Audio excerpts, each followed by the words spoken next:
Halo, Assalamualaikum.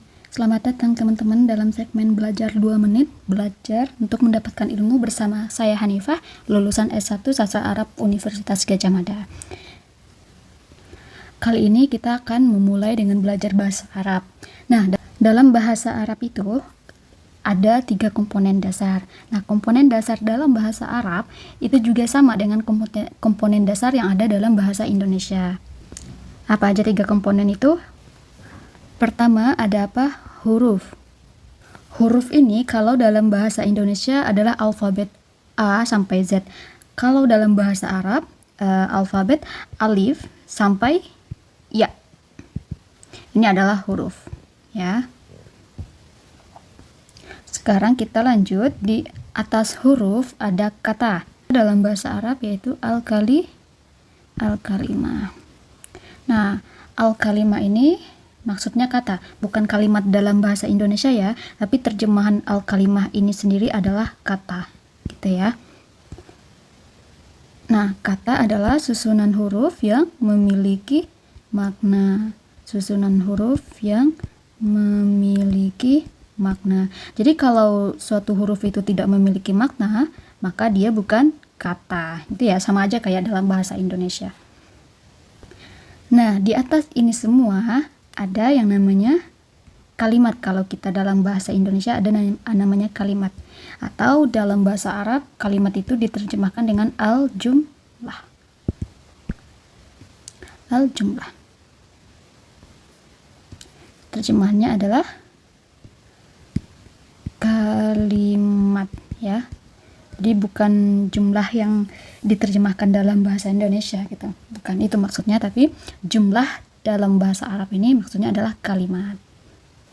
Nah, sekarang al-jumlah itu maksudnya adalah susunan beberapa kata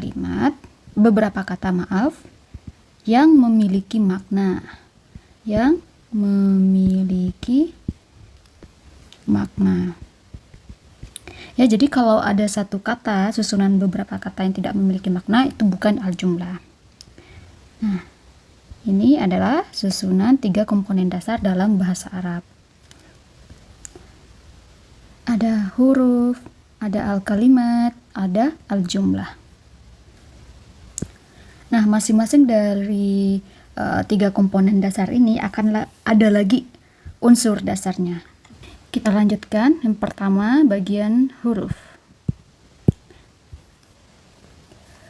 Nah, di bagian huruf ini ada 2 hal penting banget yang perlu banget kita ingat dan hati-hati, yaitu bagaimana cara menulis yang baik. Yang kedua, bagaimana cara membaca yang baik. Jadi kalau istilah membaca yang baik ada namanya tahsin, ya, tajwid. Kalau menulis yang baik ada namanya khat, ya. Jadi bagaimana satu huruf hijaiyah itu ditulis bersamaan dengan huruf hijaiyah yang lain, nanti ada bahasanya dalam ilmu khat, ya.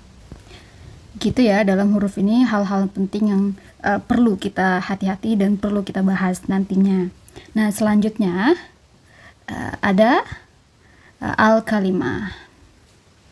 Dalam al-kalimah ini ada 3 unsur yang perlu kita pelajari, ya. Yang pertama ada fi'il. Fi'il ini artinya kita terjemahkan menjadi kata kerja atau verb, gitu ya. Nah, unsur selanjutnya adalah isim, atau artinya kata benda, atau noun kalau dalam bahasa Inggris itu noun. Selanjutnya adalah harfun. Harfun itu maksudnya adalah satu huruf doang tapi dia punya makna, gitu. Contohnya gimana? Contohnya kalau kita baca dalam Al-Quran itu ada namanya fi. Itu satu kata doang artinya di dalam, gitu ya. Terus ada lagi namanya waw. Wa itu artinya dan. Ada lagi huruf-huruf yang lain, misal la itu artinya jangan atau tidak, gitu ya. Nah, huruf yang di sini, huruf harfun yang di sini dengan bagian dari huruf itu dua hal yang berbeda. Jadi penting teman-teman untuk membedakan. Kalau yang ini adalah 3 komponen dasar, sementara harfun adalah unsur dari al-kalimah atau kata, unsur dari kata. Ya, begitu ya. Kalau kita ibaratkan silsilah keluarga, ibarat kata si huruf ini bibinya, ini harfun ini keponakannya, al-kalimah saudara dari si huruf.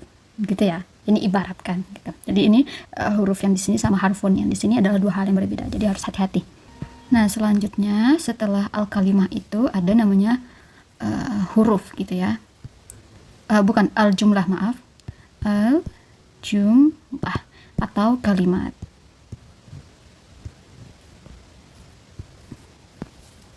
Nah, dalam al-jumlah ini atau kita sebut kalimat ya, terjemahannya, ada dua cabang ilmu yang harus kita pelajari. Yang pertama, kita garis saja di sini.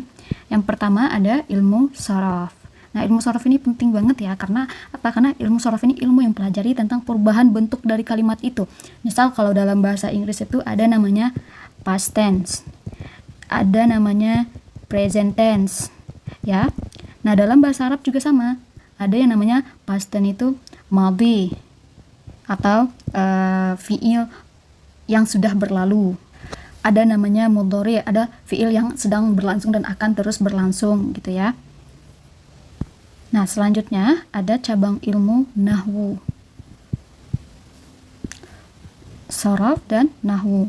Nahwu ini adalah ilmu yang mempelajari tentang perubahan harokat di akhir al-jumlah ini.